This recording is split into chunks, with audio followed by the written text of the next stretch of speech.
आपल्यासमोर आहेत परिवर्तन सामाजिक संस्था नवदेवचे संस्थापक सचिव तथा सामाजिक कार्यकर्ते मारुती बनसोडे साहेब. त्यांना नुकतंच महाराष्ट्र शासनाच्या सामाजिक न्याय व विशेष सहाय्य विभागामार्फत दिला जाणारा राष्ट्रपिता महात्मा गांधी राज्यस्तरीय व्यसनमुक्ती सेवा पुरस्कारासाठी त्यांची निवड झालेली आहे. त्याबद्दल सर्वप्रथम त्यांचं तुळजाई एक्सप्रेसच्या वतीने त्यांचं अभिनंदन. आपल्याला सदर पुरस्कारासाठी झालेल्या निवडीबद्दल आपण जनतेला काय संदेश द्याल?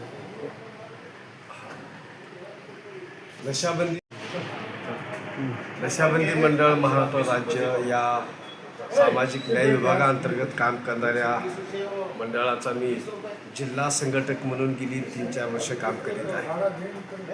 या कामाचा एक भाग म्हणून 2023-24मध्ये मी जिल्ह्यामध्ये व्यसनमुक्तीच्या संदर्भात लोकांमध्ये प्रबोधन केलेलं आहे. शाळा कॉलेजमध्ये जाऊन विद्यार्थ्यांना व्यसनमुक्तीबद्दल माहिती दिली, व्यसनविरोधी शपथ घ्यायला लावली. नगर परिषद नळदुर्ग असेल, कॉलेजमध्ये परंडा असेल, उस्मानाबाद धाराशिव येथे शाळा कॉलेजमध्ये अनेक ठिकाणी प्रबोधनाचे कार्यक्रम घेतलेले आहेत.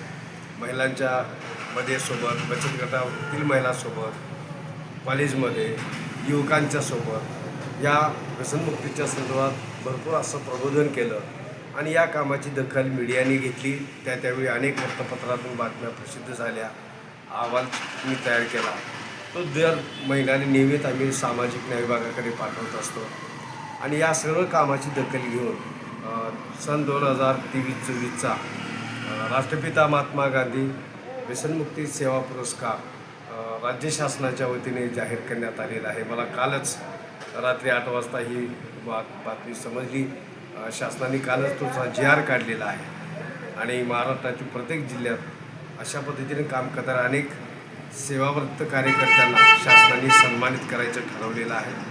त्याचबरोबर काही संस्थांनासुद्धा, ज्या संस्थेने काम केलेलं आहे त्यांनासुद्धा सन्मानित करणार आहे. मला वाटतं हा एक आनंदाचा क्षण आहे आणि धाराशिव जिल्ह्यामध्ये गेल्या 5 वर्षात हा पहिला पुरस्कार मला प्राप्त होतो, याचा मला आनंद आहे. मला असं आवाहन करायचं आहे लोकांना की प्रत्येकाने आपापल्या पातळीवरती यासाठी प्रबोधनाचं काम करावं आणि अनेकांनी यासाठी प्रस्तावसुद्धा पुढील काळामध्ये करावे. परंतु पुरस्कारासाठी काम नसून एक सेवावृत्तीनं हे काम आपण केलं पाहिजे. नक्कीच आपण प्रामाणिक काम केलं तर त्याची दखल समाज, मीडिया आणि शासनसुद्धा घेतं, यात शंका नाही. या निमित्तानं सर्वांना शुभेच्छा.